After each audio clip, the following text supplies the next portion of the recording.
Assalamualaikum warahmatullahi wabarakatuh. Bagi Anda yang baru pertama kali menemukan channel Sejarah dan Kisah dan mendengarkan cerita dari saya, Pak D Sejarah, mohon untuk juga menonton video-video di channel Sejarah dan Kisah ini, video yang lain. Siapa tahu nanti Anda mendapat inspirasi dan merasa cocok. Pada kesempatan kali ini, Pak D Sejarah akan bercerita kisah mengenai istri Sultan Hadiwijaya, pantangan bepergian pada hari Sabtu Pahing, dan juga pantangan makan daging angsa bagi masyarakat Banyumas.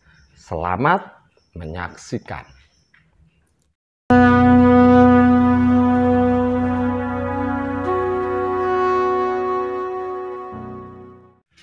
Ini adalah merupakan kisah, bukan sejarah.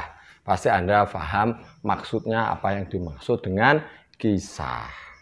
Oke, jadi tetap ada sumbernya, tetapi kisah ini cukup terkenal dan Anda nanti bisa mengecek, memeriksa apakah memang ada kisah seperti ini. Kisah ini berlatar belakang dari kepemimpinan Kanjeng Sultan Hadiwijaya. Sultan Hadiwijaya adalah gelar atau julukan yang digunakan oleh Joko Tingkir Mas Karebet, putra dari Ki Kebo Kenanga. Joko Tingkir menjadi menantu Sultan Trenggono dan setelah menggantikan ayah mertuanya, beliau memindahkan pusat kerajaan dari Demak Bintoro ke Pajang di Solo. Ada bekas peninggalannya.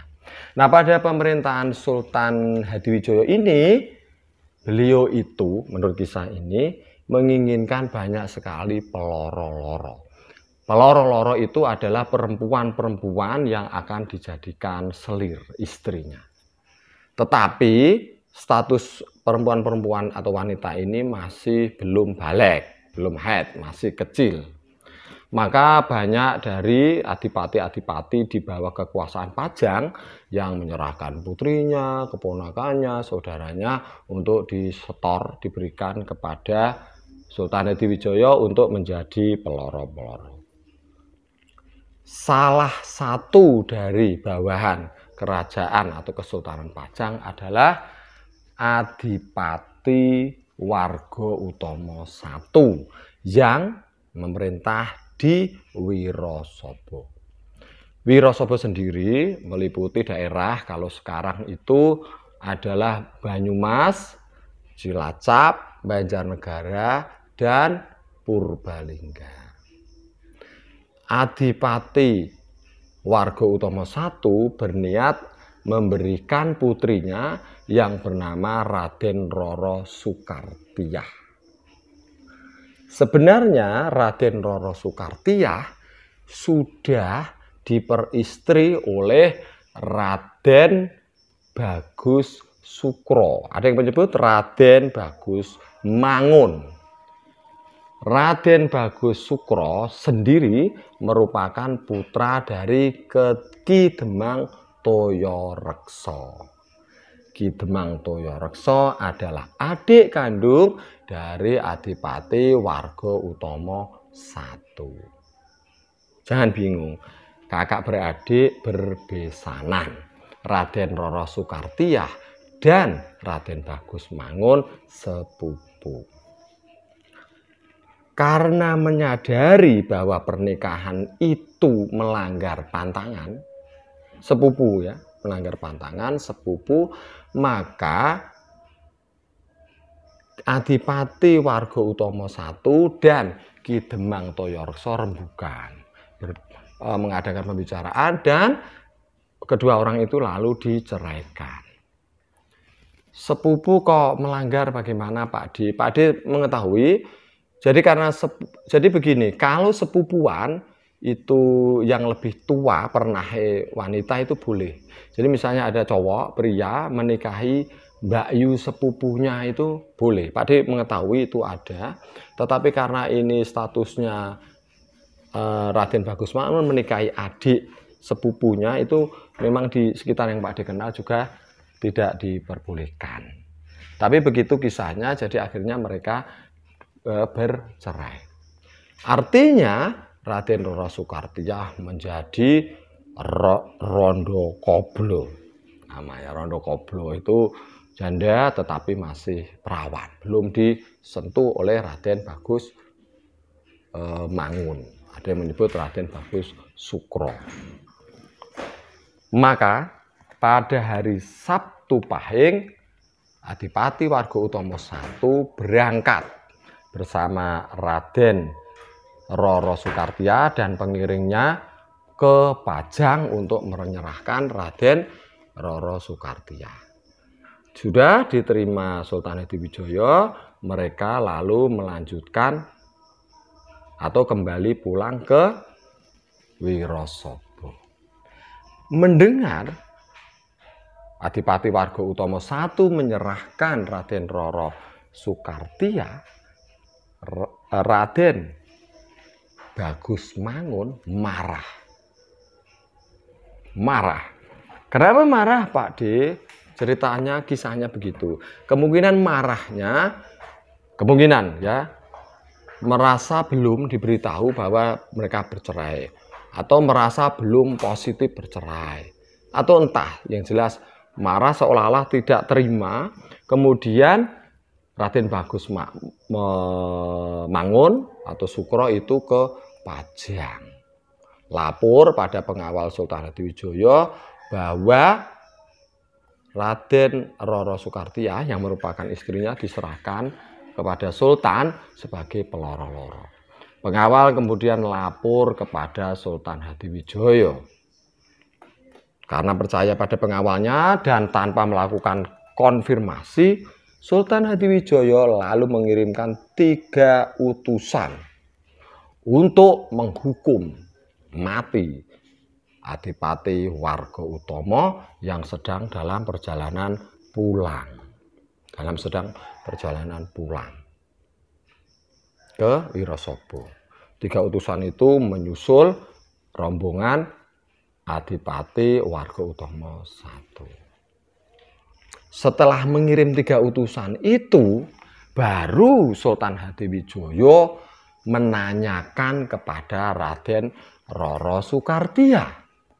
Raden Roro Soekartija menjelaskan bahwa sebenarnya dia sudah bercerai dengan suaminya, putra dari Ki Demang Toyorekso tersebut. Menyadari kesalahannya tersebut, Sultan Hadiwijaya mengirim utusan kedua untuk memberitahu rombongan yang tadi 3 orang eksekusi dibatalkan. Maka utusan yang kedua berangkat menyusul rombongan utusan pertama. Disusul. Sedangkan setelah 7 hari perjalanan, Adipati Warga-Utama I mampir ke temannya, teman dekat, sahabat karib yang bernama Ki Ageng Bener. Konon Ki Ageng Bener itu adalah tokoh dari Majapahit yang pindah, bermigrasi ke desa Bener di Ambal, Kebumen. Mampir di situ di Ki Ageng Bener, kemudian Adipati Warga-Utama I setelah turun dari tunggangan beliau, kuda Dawuk Bang namanya. Kuda itu berwarna putih dan merah. Setelah ditambatkan, turun bersama rombongan disambut oleh Ki Ageng Bener di Balai Malang. Jadi kayak pendapat gitu, Balai Malang. Balai Bapang ada yang menyebut, disambut di situ, kemudian diberi hidangan, dijamu dengan masakan pindang, bukan iwak pindang, masakan pindang yang pakai keluak itu, dan dagingnya adalah daging angsa, daging banyak, wah, daging angsa, dijamu, dimakan di situ di Balai Malang. Tibalah 3 utusan rombongan pertama dari Pajang ke situ. Karena melihat kedua tokoh sedang bersantap, sedang dijamu oleh Ki Ageng Bener, utusan ini menunggu menunggu sejenak, masih sopan ya, menghormati kedua tokoh itu, menunggu sebelum melakukan eksekusi mati pada Adipati Warga-Utama. Saat menunggu, utusan yang kedua datang. Wana tergesa-gesa, tergopoh-gopoh karena sudah sampai di situ, mengetahui rombongan eksekutornya sudah siap-siap, maka utusan yang kedua itu dari jauh melambaikan tangan. Weh, tunggu, ojo dipateni, kira-kira begitu. Karena jaraknya agak jauh, tidak bisa mendengar dengan jelas, tidak paham maksud dari lambaian tangan utusan kedua, dikira oleh 3 eksekutor itu bahwa lambaian tangan itu dikira tanda untuk menyegerakan eksekusi. Maka ketiga utusan eksekutor maju, kemudian menghunus tombak dan menancapkan di dada Adipati Warga-Utama I. Kaget. Adipati Warga-Utama I kaget. Salah apa aku? Demikian juga utusan yang datang belakangan, menyalahkan utusan yang mengeksekusi. Kenapa kamu lakukan itu? Kami datang untuk membatalkan eksekusi. Kenapa kamu tidak bilang? Saya kan sudah melambaikan tangan. Walah, saling menyalahkan. Karena salah paham dengan tanda itu. Menunjukkan level ketokohannya, Adipati Warga-Utama I berkata, sudah menjelang ajal beliau, sudah tidak usah bertengkar. Ini sudah menjadi takdir dari Yang Maha Kuasa bahwa ajal saya sudah sampai di sini saja. Menjelang kematian beliau, okay? Nah, lalu beliau berpesan untuk semua anak turunku, jangan bepergian pada hari Sabtu Pahing, jangan naik kuda dawuk bang. Kemudian jangan bertempat tinggal di Balai Malang. Pesan dari Adipati Warga-Utama seperti itu, kemudian beliau meninggal. Maka dari itu, untuk warga Banyumas, terutama yang sepuh-sepuh, sampai sekarang itu, yang sepuh ya, kalau tidak darurat, itu menghindari bepergian pada hari Sabtu Pahing. Selain bepergian, juga menghindari punya hajat, mantu, sunatan, mendirikan rumah, terus mengadakan acara yang besar, pemilihan kepala desa, dan seterusnya. Dihindari itu. Dan tadi ada pesannya juga, lupa. Jangan makan daging angsa. Wah. Jadi sampai sekarang kalau tidak kepepet atau tidak, karena tidak mengetahui misalnya, warga Banyumas itu menghindari makan daging banyak atau daging angsa tersebut. Enak enggak? Pade juga belum pernah. Enak ya, lahirnya panjang. Kalau telurnya gede-gede itu ya bisa mengusir hantu telurnya.